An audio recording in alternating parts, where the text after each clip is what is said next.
Say goodbye to just clicking and picking.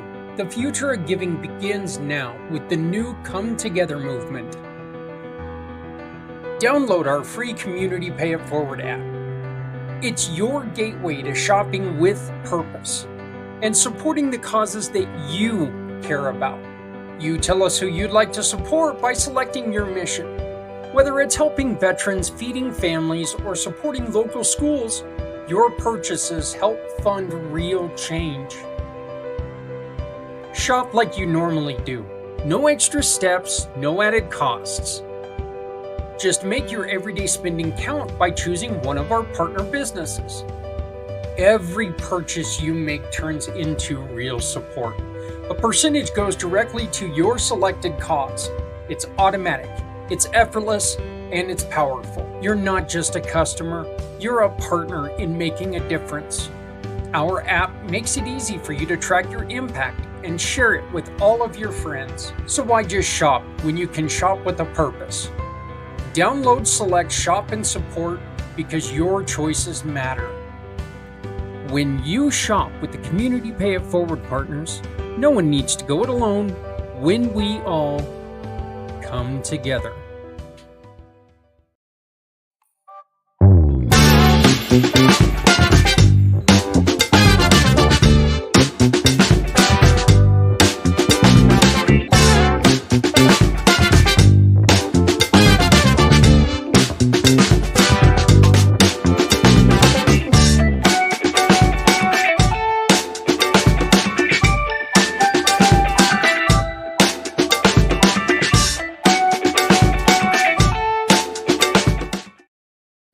What if your story could power a movement? Every struggle you have conquered becomes the answer someone else is still searching for. At Community Pay It Forward, your mission matters. When someone shops with one of our giving partners, they can choose to support you simply by uploading a receipt. Your story gets shared, you get visibility, and you can share our program to raise up to 90% in referral awards. You have a story worth sharing. We're here to help you tell it.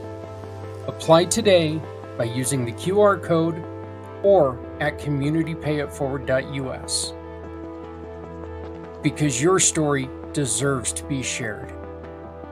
And at Community Pay It Forward, no one needs to go it alone when we all come together.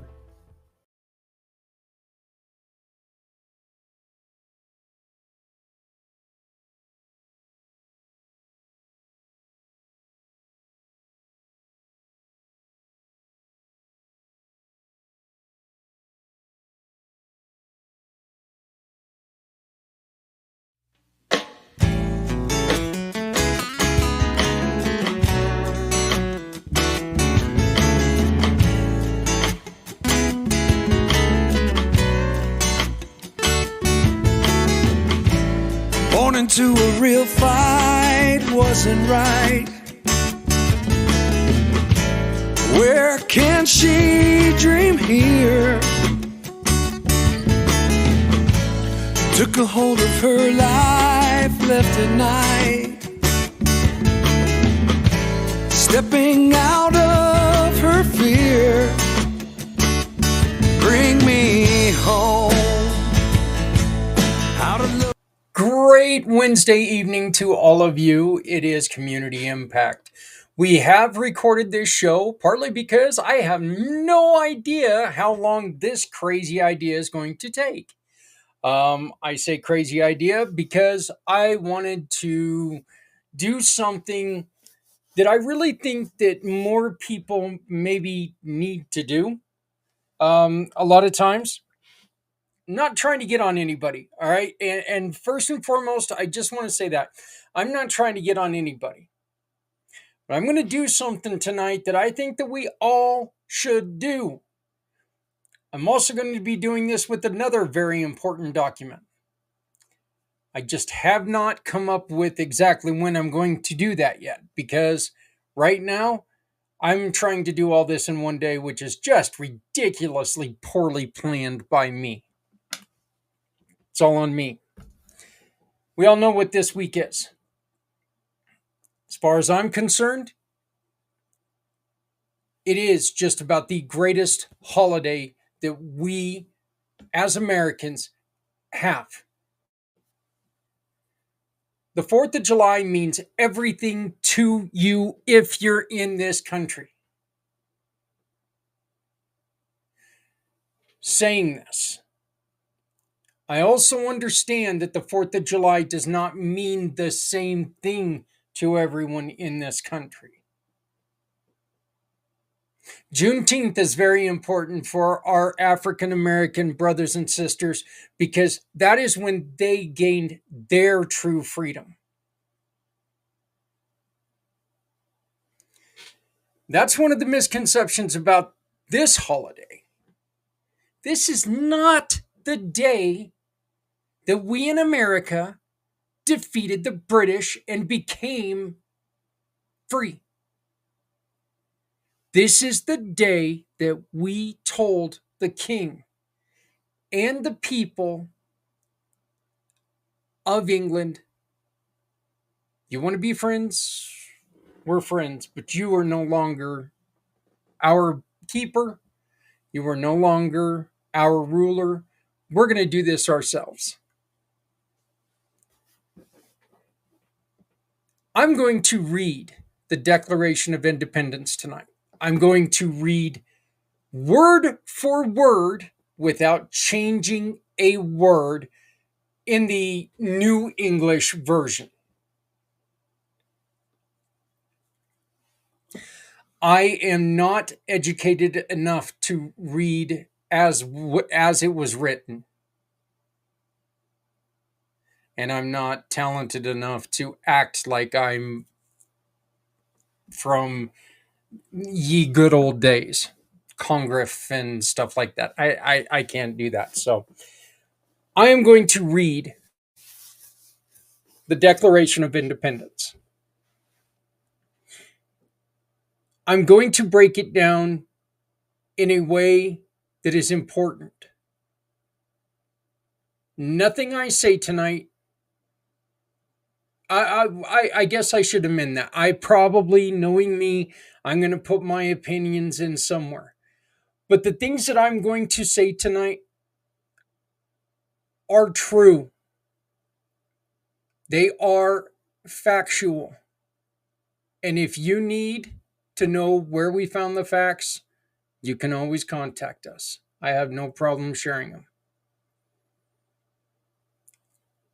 I'm going to read this document, warts and all. This document says things about groups of people that I cannot stand.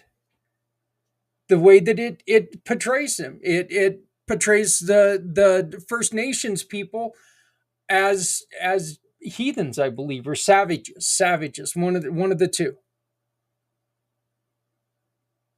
That just pisses me off. But we've grown up.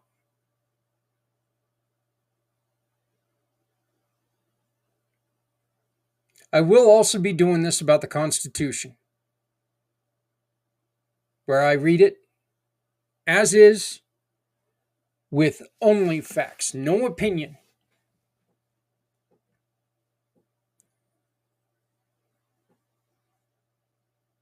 Opinions are like your butt. Everyone has one and they all stink. We're going to do this factually. I invite you to join me on this journey. If you have any questions about it, please make a comment. Even though this is recorded, I will look at that comment. I will get that question answered. I will find the answer and I will send it to you. But this is not about my opinion.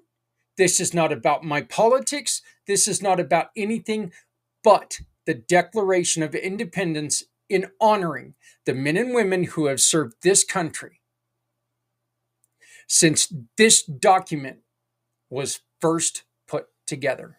Again, I invite you to come along. I invite you to have your opinions. That's not a problem. You can have them. I am going to try to keep my opinions out of this conversation. When we get back, in just 1 minute, I'm going to start reading word for word the Declaration of Independence.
Do you want your business to mean more than just sales? Join the Community Pay It Forward family absolutely free. And when you join the Community Pay It Forward family with just a basic listing, you can turn your sales into hope, support, and community caring. You give your customers a chance to support a mission they care about just by doing business with you. It is simple. It is powerful, and it starts with you. Click on the link, add your business, and let's build something beautiful together. Because with your business and Community Pay It Forward, no one needs to go it alone when we all come together. Here we go. Once again, no opinion. As written, this is the Declaration of Independence. The Declaration of Independence was adopted by the Continental Congress on July 4th of 1776. The unanimous declaration of the 13 United States of America are the ones who wrote and adapted this document. When in the course of human events it becomes necessary for one people to dissolve the political bands which have connected them with another, and to assume along the powers of the earth the separate and the equal station to which laws of nature and nature's God entitled them. A decent respect to the opinions of mankind requires they should declare the cause which impel them to the separation. The explanation, okay, this is a break from the original text, but the explanation of this is an opening statement declaring that the colonies must explain why they are breaking away. It also reflects the Enlightenment ideas that the governments derive legitimacy from universal principles, not just tradition. And the laws of nature and laws of nature's God reference natural rights and philosophy. A historical context would be this preamble aimed to show the world, especially France and Spain, that America was not rebelling recklessly, but making a justified claim. This is the Statement of Human Rights. We hold these truths to be self-evident, that all men are created equal. I would actually like to add in my addition, all men and women are created equal, that they are endowed by their Creator with certain unalienable rights. Among these are life, liberty, and the pursuit of happiness. That to secure these rights, governments are instituted amongst men, deriving their just powers from the consent and the governed.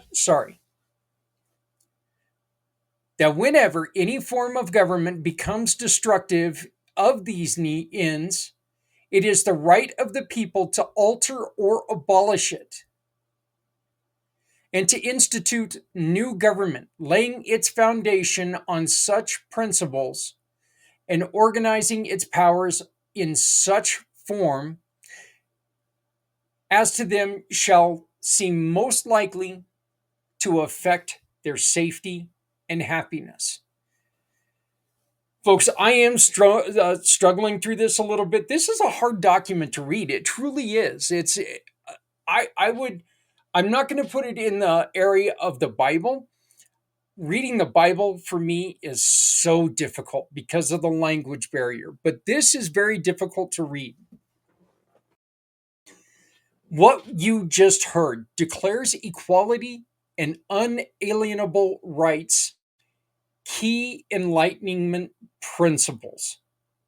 Consent of the governed is foundational to the democratic legitimacy.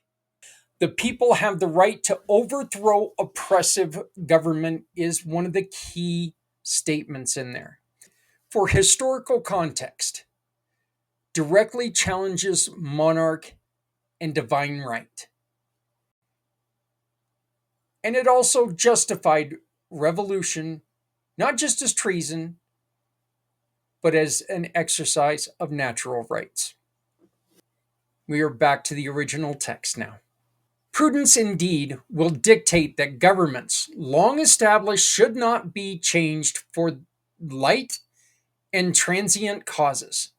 Accordingly, all experience has shown that mankind are more disposed to suffer while evils are sufferable than to right themselves by abolishing these forms to which they are accustomed.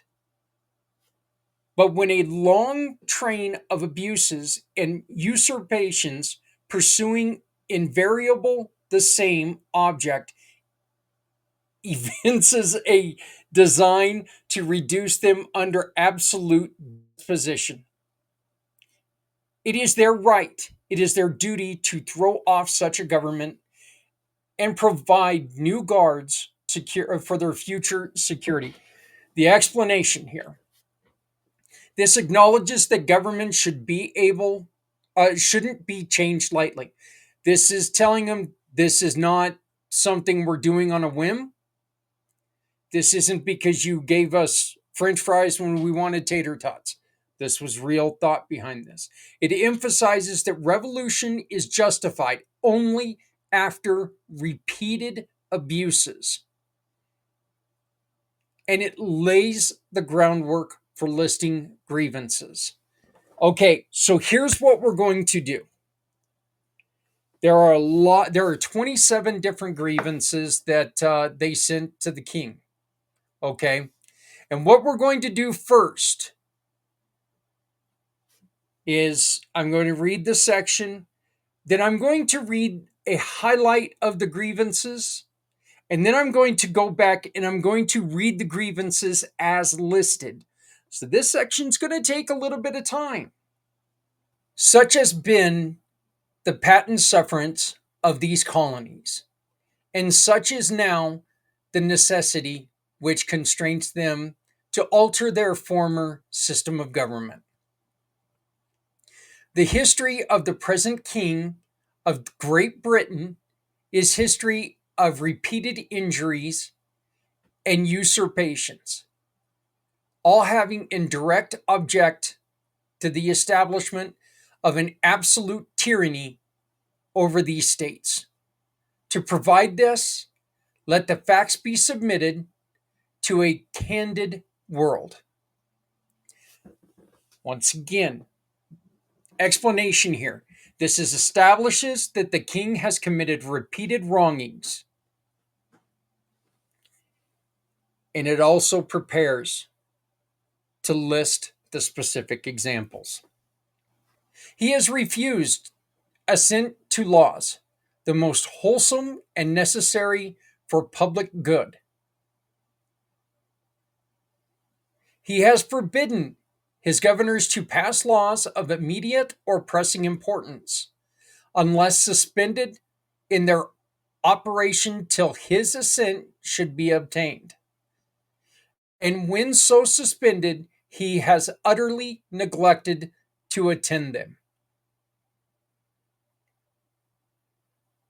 He has refused to pass other laws for the accommodation of large districts of people unless those people would relinquish the right of representation in the legislature, a right unestimable to them and formidable to tyrants only. He has called together legislative bodies and placed unusual, uncomfortable, and distant from depository of public records for the sole purpose of fatiguing them into compliance with his measures. He has dissolved representation houses repeatedly for opposing with mainly firmness in his invasions on the rights of the people. He has refused for a long time after such dissolutions to cause others to be elected, whereby the legislative powers incapable of annihilation have returned to the people at large for their exercise, state remaining in the meantime exposed to all the dangers of invasion from without and convulsions within. He has endeavored to prevent population of these states.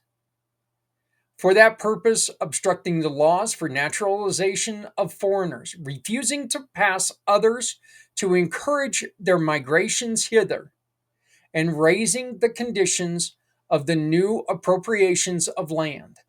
He has obstructed the administration of justice by refusing his assent to laws for establishing judiciary powers. He has made judges dependent on his will alone for the tenure of their offices and the amount of payment of their salaries.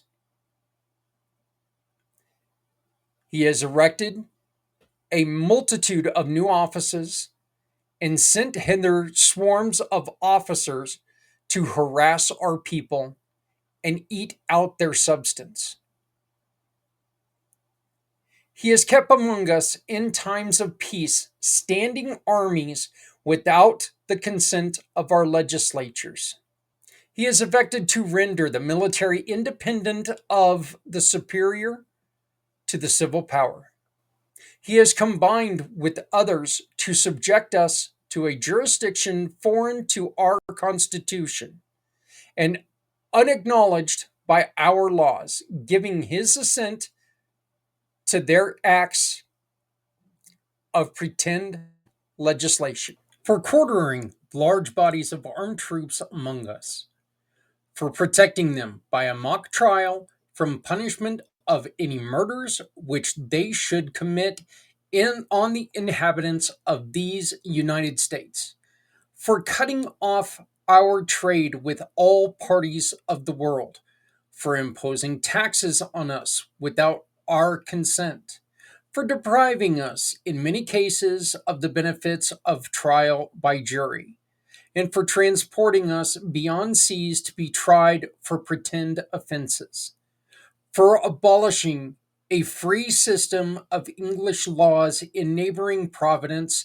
establishing therein an arbitrary government, and enlarging its boundaries so as to render it once an example and fit instrument for introducing the same absolute rule into these colonies, for taking away our charters, abolishing our most valuable laws, and altering fundamentally the forms of our government, for suspending our own legislature and declaring themselves invested with power to legislate for us in cases whatsoever. He has abdicated governments here by declaring us out of his protection and waging war against us. He has plundered our seas, ravaged our coasts, burned our towns, and destroyed our lives of our people. He is at this time transporting large armies of foreign mercenaries to complete the works of death, desolation, tyranny, already begun with circumstances of cruelty and perfidy scarcely paralleled in the most barbarous of ages, and totally unworthy of the head of a civilized nation. He has constrained our fellow citizens taken captive on the high seas to bear arms against their country, to become the executioners of their friends and brethren, or to fall themselves by their hands.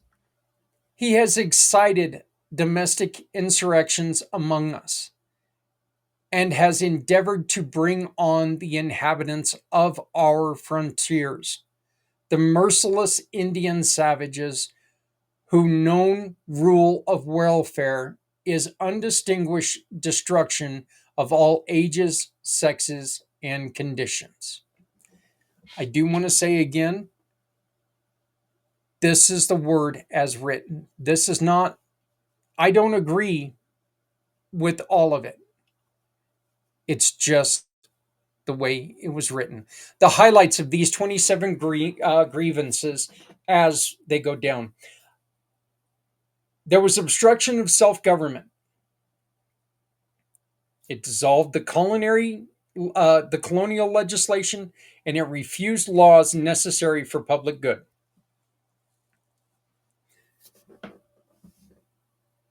The second was the interference with justice by obstructed courts and made judges dependent on the king. Third complaint was military oppression, kept standing armies in peacetime, made the military superior to civil powers. 4. It implemented economic restrictions, cut off trade, imposed taxes without consent. Fifth, it violated violation of rights, denied trial by jury, transported colonists for trial abroad. And 6, the incitement of hostility, encouraged attacks by the merciless Indian savages. Historical context. Each grievance is tied to the real acts of Parliament by royal orders. Boy, it is amazing trying to go through this and use words that we don't use every day. And definitely in a structure we don't use every day. Some grievances refer to coercive acts, 1774, such as closing Boston Harbor. Others reference the Declaratory Act of 1776 asserting parliamentary supremacy. In every stage of these oppressions, we have petitioned for redress in the most humble terms. Our repeated petitions have been answered only by repeated injury. A prince whose character is thus marked by every act which may define a tyrant is unfit to be the ruler of a free people. A brief explanation is this declares that the colonies tried peaceful petitions, and it concludes that the king has proven himself a tyrant.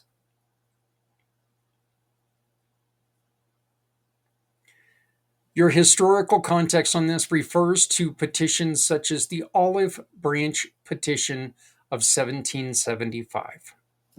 Nor have we been wanting in attentions from our British brethren. We have warned them from time to time of attempts by their legislature to extend us an unwarrantable jurisdiction over us. They too have been deaf to the voice of justice and consanguinity. We must therefore acquiesce in the necessity which denounces our separation and hold them, as we hold the rest of mankind, enemies in war, in peace, friends. This asserts the separation from the British people as well, and not only the kings. We, therefore, the representatives of the United States of America in General Congress assembled, appealing to the Supreme Judge of the world for our rectitude of our intentions, due in name and by authority of the good people of these colonies, solemnly publish and declare that these united colonies are, and of right ought be, free and independent states, that they are absolved from all allegiance to the British Crown, and that as free and independent states, they have full power to levy war, conclude peace, contract alliances, establish commerce, and to do all other acts and things which independent states may of right do. This formally declares independence, and it claims all sovereign rights of a nation. What you have heard word for word, some of it slurred, quite a bit of it slurred actually, word for word, how it was written, and a brief explanation without any input of my personal beliefs. It's just an explanation, and there were also some significant additions when it comes to historical context. So uh, that's it, folks. That is the Declaration of Independence. There are 56 signers of this, representing all 13 colonies. And as you will see, they signed this at risk of their own lives.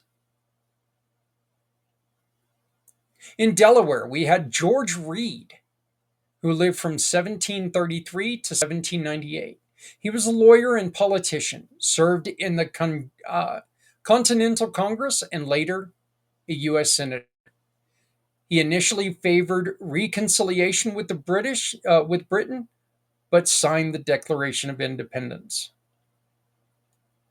Caesar Rodney was a military officer and a politician, rode 80 miles overnight to cast Delaware's deciding vote for independence.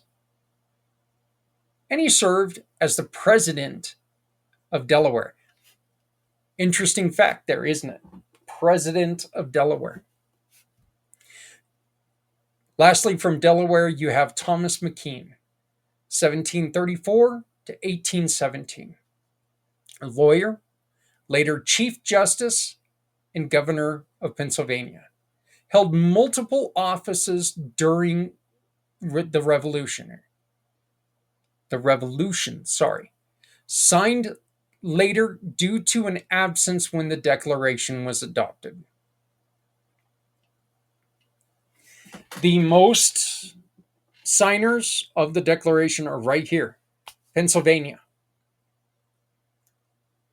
George Clymer, 1739 to 1813. Merchant and politician, also signed the U.S. Constitution, and he helped finance the war effort. Benjamin Franklin, 1706 to 1790. Printer, inventor, diplomat. Senior statesman of the Congress. Negotiated the Treaty of Paris, ending the Revolution. Robert Morris, 1734 to 1806. Financier, known as the financier of the Revolution. Superintendent of finances for the Continental Congress. And he also later signed the Constitution. Benjamin Rush, physician and social reformer. Leading advocate of abolition and mental health care. Founder of Dickinson College. John Morton, a farmer and a surveyor. cast Pennsylvania's decisive vote for independence. He also died shortly after signing. George Taylor, ironmaster and businessman, immigrated from Ireland, served on Pennsylvania's Committee of Safety. James Smith, a lawyer and militia colonel, Irish born immigrant, served in Pennsylvania's Providential Conference. Sorry. Next, we have a couple of the guys that we always hear about, okay? Massachusetts, John Hancock, 1737, 1793, president of the Continental Congress, first and most prominent signer. He is the one with that big O signature.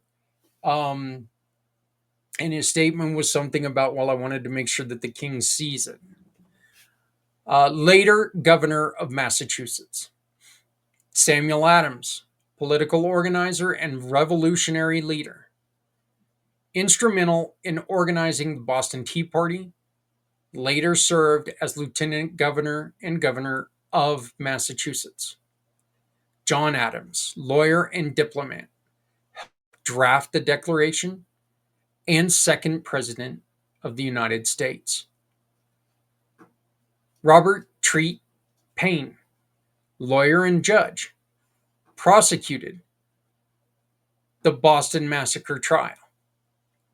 Later served on the Massachusetts Supreme Judicial Court. Elbridge Gerry,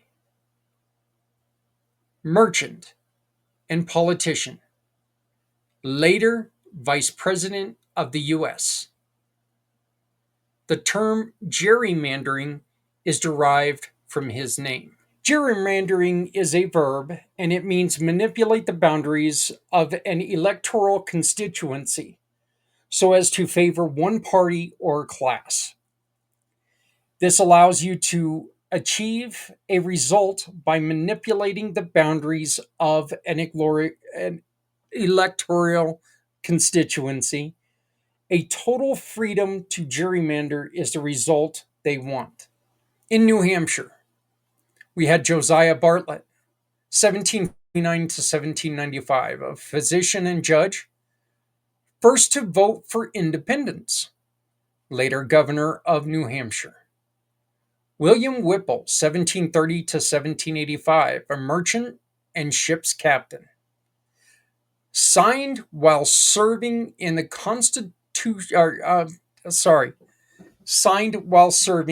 Continental Congress.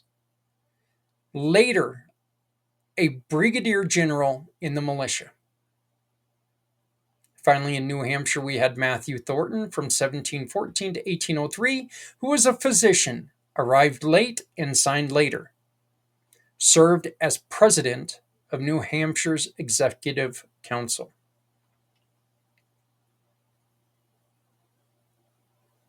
Our founding fathers in Rhode Island were Stephen Hopkins, 1707 to 1785, merchant, judge, and longtime colonial governor.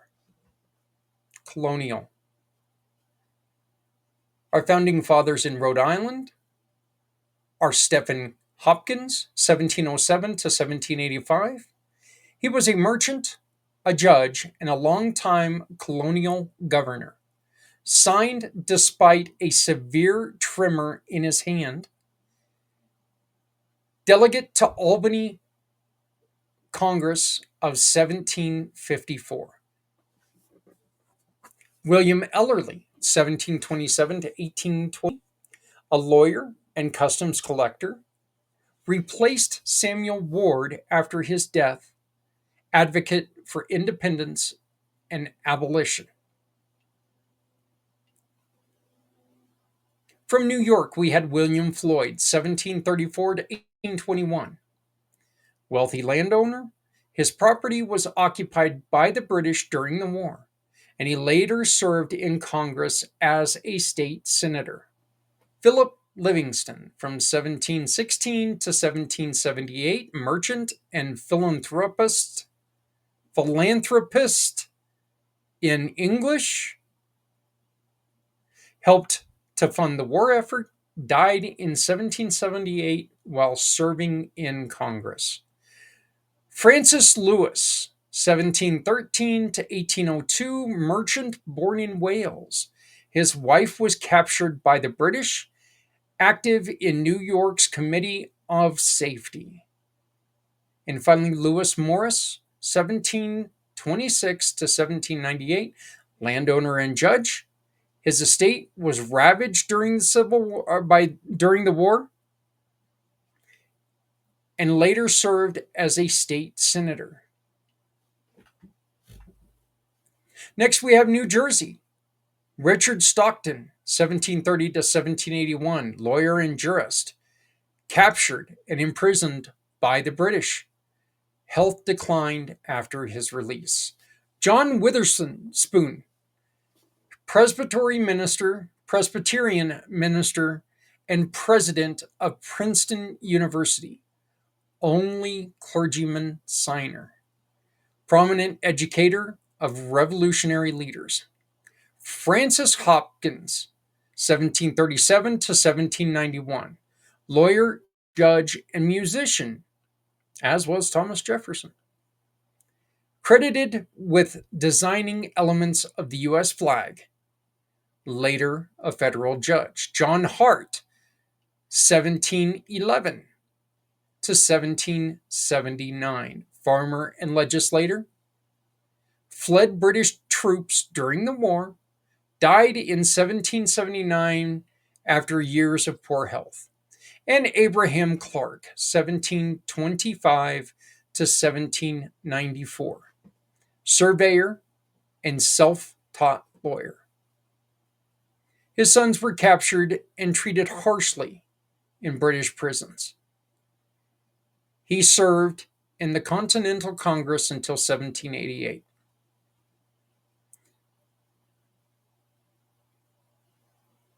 Virginia, George Wythe, 1726 to 1806, lawyer and legal scholar, mentor to Thomas Jefferson, first law professor in America.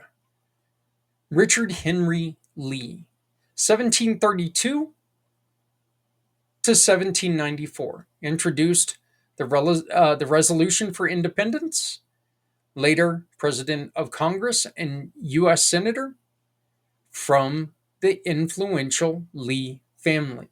And yes, that does include Robert E. Lee. Thomas Jefferson, principal author of the Declaration.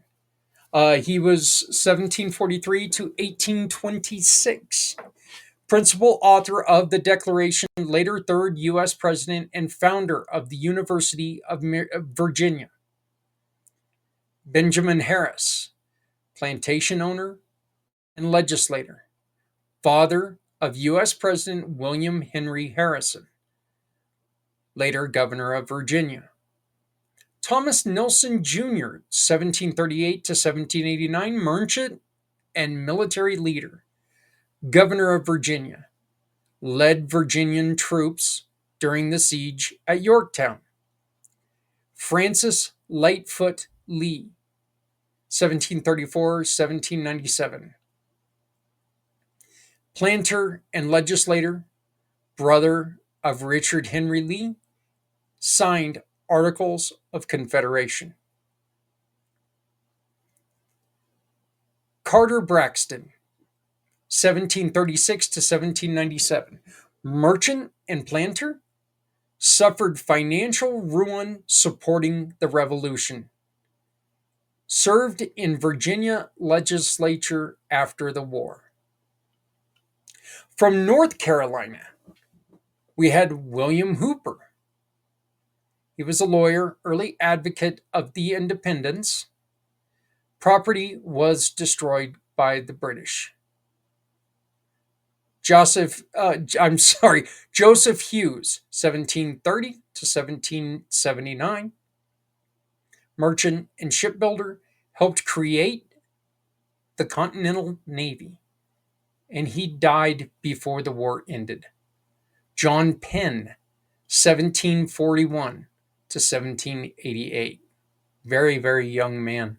A lawyer and a member of the Continental Congress. Later served on North Carolina's Board of War. South Carolina, Edward Rutledge, 1749 1800, was a lawyer and the youngest signer at the age of 26. Later governor of South Carolina. Thomas Hayward Jr., 1746 to 1809, was a lawyer and judge captured by the British during the war. This is the second one that was captured. Signer of the Articles of Confederation. Thomas Lynch Jr. was a planter and soldier. Fell ill and died at sea while traveling to Europe. Replaced his father, who had also been a delegate. Arthur Middleton, 1742 to 1787, planter and political leader, imprisoned by the British. There's number 3. Known for radical views on independence. In Georgia, we had Button Gwinnett, 1735 to 1777, merchant and planter, died in a duel a year after the signing. County in Georgia named for him.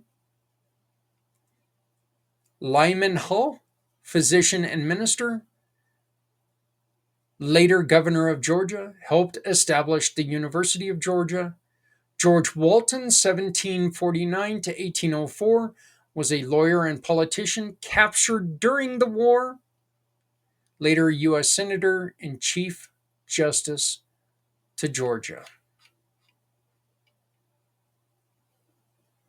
Maryland signers were Samuel Chase, 1741 to 1811, lawyer and politician, known as a fiery advocate for independence, nicknamed Old Bacon Face. That's just not right. Served in the Continental Congress and later became an Associate Justice of the U.S. Supreme Court, appointed by George Washington. Impeached by the House in 1804, but acquitted by Senate, helping establish judicial independence. William Paca, 1740 to 1799, was a lawyer, planter, and politician, delegate to the Continental Congress, and signer of the Declaration, later served as governor of Maryland, played a key role in creating the Maryland State Constitution. Thomas Stone, 1743 to 1787, lawyer and legislator, reluctant revolutionary who favored reconciliation but signed the Declaration after efforts at compromise failed. Thomas helped draft Maryland's Declaration of Rights and served in Congress, died young, reportedly after his wife's passing. Charles Carroll of Carrollton. Interesting. 1737 to 1832. Long life for this guy. Wealthy planter and the only Roman Catholic signer. One of the richest men in America at the time, added of Carrollton to his signature to distinguish himself from the other Charles Carrolls. Interesting. Served in the Maryland Senate and the U.S. Senate and lived to the age of 95, the longest serving signer. Connecticut signers. Roger Sherman was self-taught lawyer, merchant, and politician. The only person to sign all 4 major founding documents, the Continental Association, 1774, the Declaration of Independence, the Articles of Confederation, and the U.S. Constitution. He served in the Continental Congress and later as U.S. Senator from Connecticut. He was a key figure in designing the great compromise that shaped the Congress, House, and Senate. Samuel Huntington, 1731 through 1796, was a lawyer and judge, president of the Continental Congress after John Jay, signed the Articles of Confederation, and served as governor of Connecticut. His leadership helped hold Congress together during critical war years. William Williams. Wow. Mom and Pop liked the name William. 1731 to 1811, merchant and town leader in Lebanon, Connecticut. Delegate for the Continental Congress, joined in time to sign the Declaration. Longtime member of Connecticut's legislature and Council of Safety, helped fund supplies for the Continental Army. Oliver Wilcott was a lawyer, judge, and military officer. Brigadier General in the Connecticut militia, participated in campaigns against British forces in New York. He later served as governor of Connecticut, active in public service for over 40 years. I want to walk you through the states. So here we go. The 14th addition to the United States was Vermont in 1791. It was the first state beyond the original 13. Independent republic that settled land disputes with New York. Kentucky, 1792, split from Virginia. Settlers wanted self-government. The 16th was Tennessee in 1796. Formed from part of North Carolina's western lands, early settlers petitioned for statehood. Ohio comes in as number 17 in 1803. First state from a northwestern territory and part of organized western expansion. Louisiana, land from the Louisiana Purchase, thank you, Mr. Jefferson, admitted to integrate new French-speaking population. Boy, them there French are everywhere. Canada, Louisiana, France. Indiana came along in 1816. Northwest Territory settlement, rapid population growth met this requirement for the addition of Indiana. 20th was Mississippi in 1817, split from Western Georgia secession. Cotton growing region was the main production. Illinois in 1818 from Northwest Territory, balanced free slave state ratio. There's a lot of talk on the free and slave states, how they had to keep the numbers even until after the Civil War. Alabama split from the Mississippi Territory. Agricultural settlers demanded representation. In number 23, Maine, 1820, split from Massachusetts. Missouri Compromise paired it as a free state because of the addition of number 24, Missouri, in 1821. Missouri Compromise is what that was called. They get Maine. The North gets Maine, South gets Missouri. Admitted as a slave state, balancing Maine. Arkansas, western lands of Louisiana Purchase. Settler population reached its threshold. That's the reason Arkansas. Number 26 was Michigan, the Northwest Territory. Border dispute with Ohio delayed admission. And that dispute still continues today if you look at any sport. Florida came along in 1845, was acquired from Spain in the Adams-Onis Treaty. Long territorial phase. It was a territory for quite a while. And Texas, Independent Republic of Texas annexed, and controversial over slavery. I don't understand what it meant there, but yeah. Iowa, 1846, part of the Louisiana Purchase, balanced Texas's admission. Once again, Texas came in under as a slave state. They added Iowa. Wisconsin, Northwest Territory, once again was brought in because of rapid settlement. California, the first far west, like far west edition. Gold rush population boom. Compromise of 1850 admitted it as a free state. Minnesota, 1858, 8 years after California, northwest of Wisconsin, organized territory with with sufficient settlers. Oregon came along the next year, settlers along Oregon Trail. Free state balancing the Kansas question. Kansas, which is weird to me that it says that, because I know that Kansas, look, being from Kansas, this was always something that was weird. Kansas came in 1861 as a free state, but Kansas was it was a deadly area, bleeding Kansas conflict over slavery, because the South thought it should have been a slave state.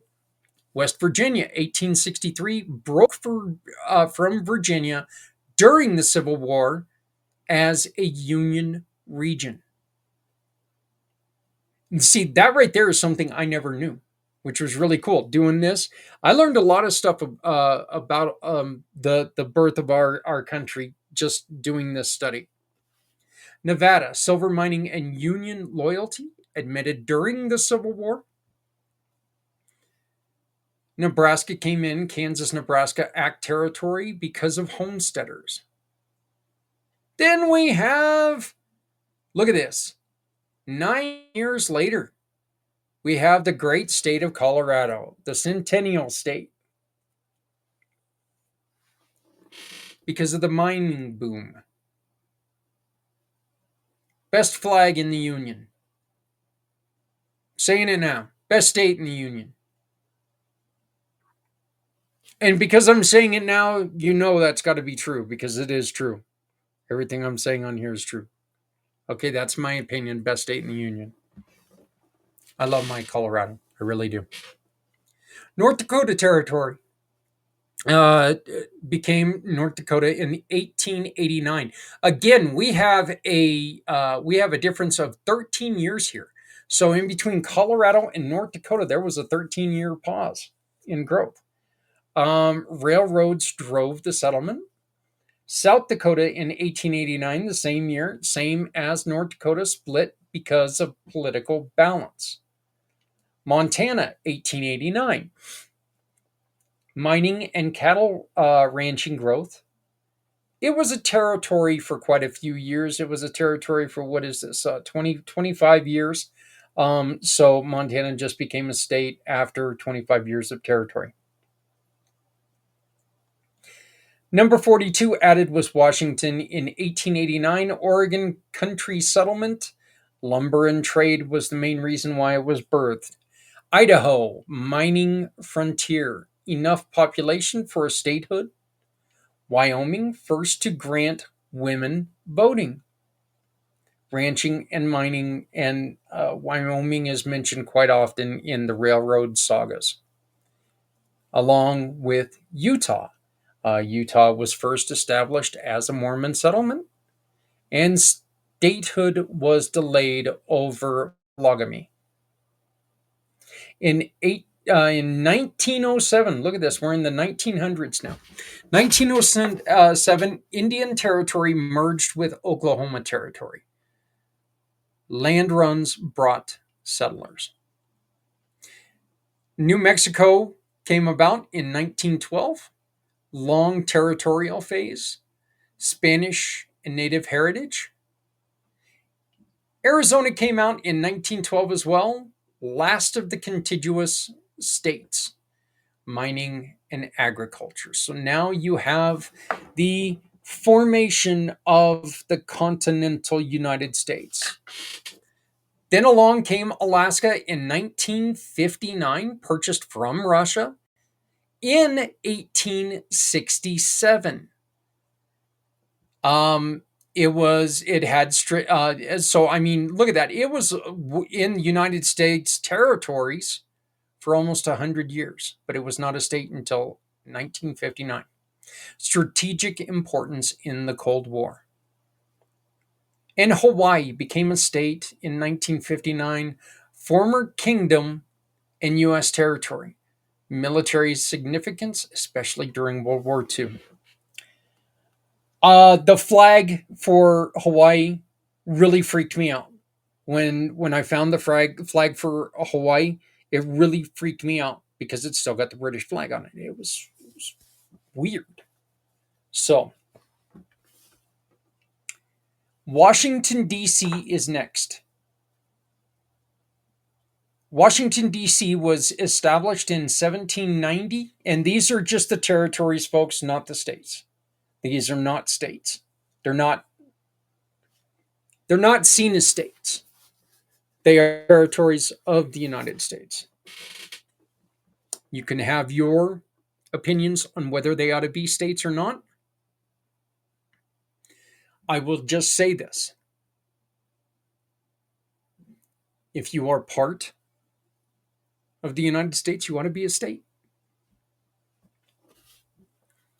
Established in 1790 by the Residence Act, it was created as a compromise between Alexander Hamilton, who wanted the federal government to assume state debts, and Thomas Jefferson and James Madison, who wanted the capital in the South. Land seceded by Maryland and Virginia to create a federal district not part of any state. Became the seat of our government in 1800. Residents can vote for the president since the 23rd Amendment in 1961, but have no representation in Congress, which just does not make a lot of sense to me. Again, opinion. That is my opinion. Next, we have American Samoa. It's unincorporated, unorganized territory. U.S. Navy administration began in 1900, formally ceded in 1900 to 1904. Only U.S. territory where people are U.S. nationals, not citizens by birth. Guam is unincorporated, organized territory, seceded by Spain after the Spanish-American War in 1898. It is, we have it because it's a strategic military base in during World War II and today. Puerto Rico, unincorporated organized territory, Commonwealth, seceded by Spain in 1898, civil government established in 1900, U.S. citizens since 1917. No presidential vote or voting Congress representation. And the U.S. Virgin Islands is unincorporated organized territory, purchased from Denmark in 1917 for strategic defense in World War I, sorry. Residents are U.S. citizens but cannot vote for the president.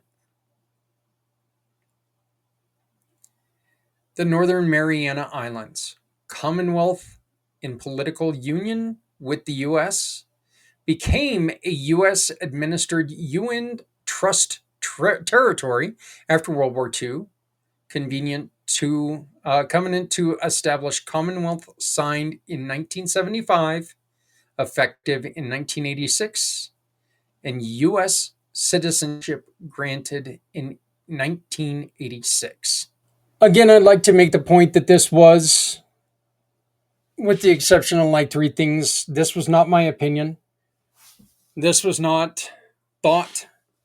These are facts that are coming that came up today. If you would like to know where we found them, please just let me know in the comments. I want to thank you all for joining me today during this more difficult project than I thought it was going to be. Um, as you can probably see in it, quite a bit of editing. Trying to talk proper Queen's English ain't the easiest thing in the world to do, but we stumbled our way through it. I do want to thank you very much for joining me. As always, Community Pay It Forward is part of what the reason why we're here. We're here to try to help people. We're here to try to make sure people have an idea on what's going on. You can join our program either by becoming a giving partner, which is right here. That's all the giving partner information. You can join the family for free right here, or there's a 25% discount for this month. Or if you're looking for us, needing us to help you raise a little bit of money, join up here with the mission partner information. We will not have a live show on Monday. We will repeat this show on Monday, just to share this out, because this was a great exercise in learning about our country, learning about what makes our country. If you are interested in what we said, and if you'd like to talk to me, you can get a hold of me through my digital business card, my For My card, or you can use the green QR code up top to get on my calendar.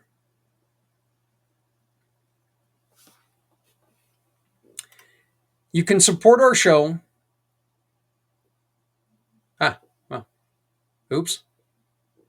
You can support our show by going to communitypayitforward.us and using the QR code that's going to pop up right sometime soon. Use this QR code to send us a donation or send us or volunteer or help us out. All donations are appreciated. I ask you to use the code or the social media below. Any of those, go to them. Give us likes, give us shares, and comment on them. Let's help get us to the 100 people we need for TikTok so we can start going live on TikTok to do this. Let's continue to build our numbers, and let's continue to build a better presence and make lives better for as many people as we can. I want to thank you very much for joining me again. My name is Zach Clayton. I am the founder and president of your Community Pay It Forward, Community Dare to Care, and these PAC channels. Coming up on Friday, we have Alan Holmes show the Master Connectors Corner. We had a really good time recording it, and I think it's going to be a really interesting show. It is involving a young man who is looking for employment. So join us at 7 p.m. East, 4 p.m. Pacific. And it's a shorter show. But you know what? It's a way to get your word out there. If you'd like to join us on any of our shows, please get a hold of me, Zach at communitypayitforward.us. That's Zach at communitypayitforward.us. Please make sure you love somebody out there, because somebody out there loves you. My name is Zach Clayton, Community Pay It Forward, Community Dare to Care, and the PAC channels. Please like, share, subscribe, all that fun stuff. Help us help others. If you've got an extra hoodie, don't give it to a yard sale. Don't give it to a thrift store. Put it in your car. Give it to somebody who's struggling with the elements. If you got some extra food, give it to somebody in your community who's shut in. Give it to somebody on the street who's just trying to stay alive. It means nothing to you, means everything to them. I ask you folks to please never shut up. There are people out there who need to hear your story. When they hear your story, it could change their life. It could change their life without even knowing that they needed to hear your story. Don't talk senseless, but tell your story. Keep telling your story. If you'd like for us to help you tell your story, join us on Community Pay It Forward's PAC channels, on Community Impact, on Footprints Forward, on Alan's show. Join us with Les Simpson next week as we celebrate. And to you, to all of our friends here in the United States, whether you're Republican or Democrat, happy 4th of July. Let's remember the United States was born because of this day. This was not the day we won the war. This was not the day we won our freedom. This was the day that we told people we are free. Let's remember the importance of this day. Let's remember that we are a free nation. We are free to think the way we think. This does not make us different because we have free thought. It makes us different in thought. Just keep your thoughts with others. Thank you all very much. Happy 4th of July. For my family, both Community Pay It Forward family and the Clayton family, from my wife Adrienne, from my boys, from my girls, from my grandkids, from my parents, my brothers, my sisters, my fishes, dogs, everyone. Happy holiday, happy 4th of July. Please love somebody out there because somebody out there loves you. Thank you, and good night.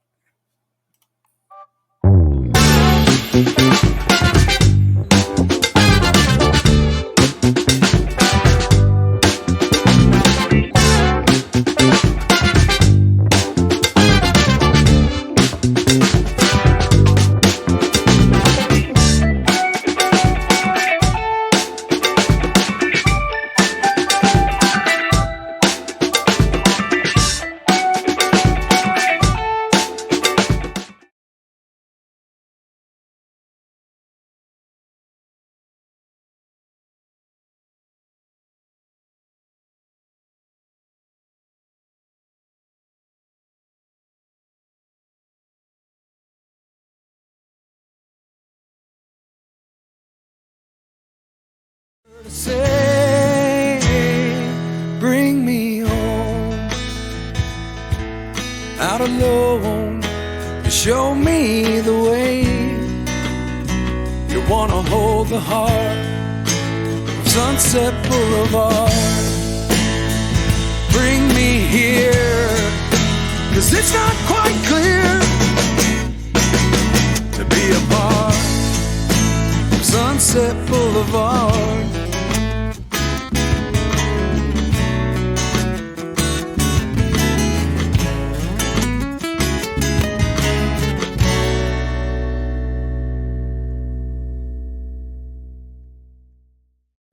Say goodbye to just clicking and picking. The future of giving begins now with the new Come Together movement. Download our free Community Pay It Forward app.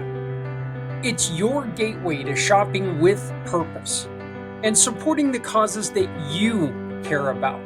You tell us who you'd like to support by selecting your mission.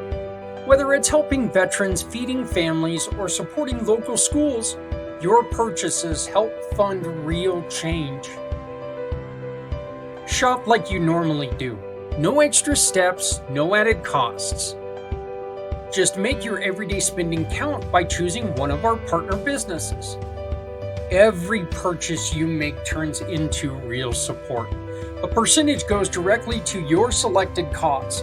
It's automatic, it's effortless, and it's powerful. You're not just a customer, you're a partner in making a difference. Our app makes it easy for you to track your impact and share it with all of your friends. So why just shop when you can shop with a purpose? Download, select Shop and Support, because your choices matter. When you shop with the Community Pay It Forward partners, no one needs to go it alone. When we